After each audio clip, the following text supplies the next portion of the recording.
আজকে আবার এই যে রান্না বান্না করলাম। শুক্রবারে যা আয়োজন ছিল তাই হঠাৎ করে মেহমান চলে আসছিল।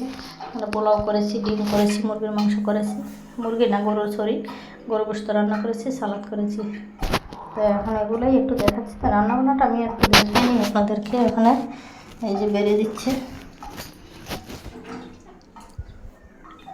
দুপুরে খাওয়া দাওয়া থেকেই শুরু করে দিলাম।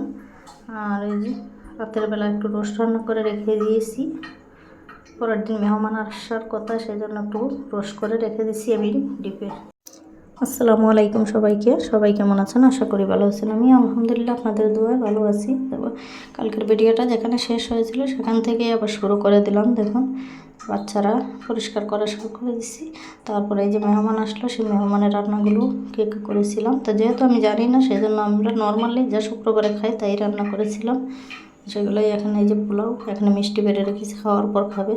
গরু গোশত বোনা করলাম, সাদা ডিম করলাম, ওখানে সালাদ করেছি, সেগুলোই বেড়ে বেড়ে দেওয়া হচ্ছে। এইগুলোই আজকে দুপুরের আয়োজন ছিল। যেহেতু গ্যাস থাকে না দুপুরবেলা, তখন কিছু রান্না করা যায় না। ওইটুকুই মানে অল্প গ্যাস দিয়েই যেটুকু করেছি সেইটুকুই করেছি। এই যে রান্না খাওয়া দাওয়ার পরে এই যে বাচ্চার স্কুলের শার্টগুলো একটু আয়রন করে নিচ্ছি। এখানে ঘরের মধ্যে কাপড়গুলো আয়রন করতেছি, কিন্তু ঘরে কিন্তু কাপড় আয়রন করা সুন্দর হয় না। এখানে অনেক সময় লাগতেছিল আয়রন করতে, তারপরেও কিন্তু হয়নি। তো বাইরে দোকানে কিন্তু খুব সুন্দর করে আয়রন করে দেয় কাপড়গুলো। অবশ্য নিচে কি মোটা কাপড়গুলো দিয়ে নেয়, আমরা তো আর ওগুলো দিইনি, এজন্য আমাদের আয়রন করাগুলো কিন্তু তেমন সুন্দর হয় না। তারপরেও কিছু করার নাই, দুইটা কাপড় এগুলো এখন ঈদের সিজন, নিজেরাই একটু করে দিতে হবে বাচ্চাদের, যেহেতু স্কুল কলেজ খুলে গেছে।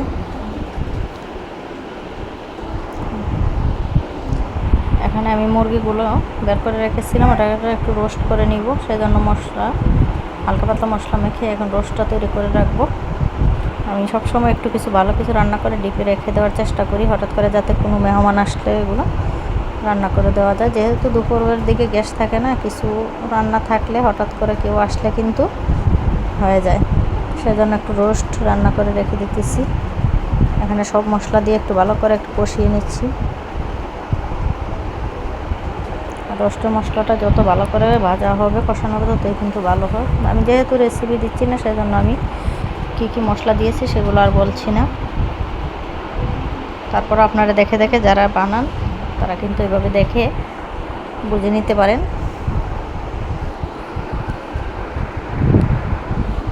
এখন আমি মুরগি ভাজাগুলো দিয়ে একটু ভালো করে একটু কষিয়ে নিব।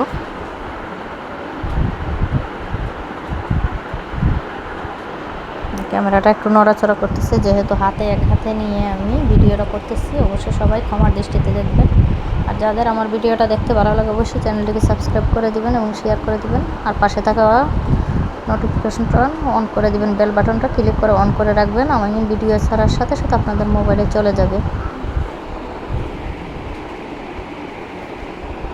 কালারটা কিন্তু খুব সুন্দর হয়েছে, কিন্তু ক্যামেরাতে ভালোভাবে দেখা যাচ্ছে কিনা বুঝতে পারতেছি না।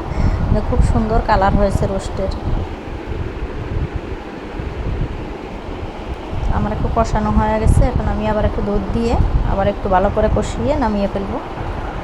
এই যে এখন পেঁয়াজ বেরেস্তাগুলো দিয়ে দিচ্ছি, আলু বোখারা দিয়ে দিব, সব কিছু দিয়ে আমি কিন্তু নামিয়ে নেব। খুব সুন্দর কালার হয়েছে আর খেতেও কিন্তু দারুণ হয়েছে। আমি একটু দেখে নিলাম।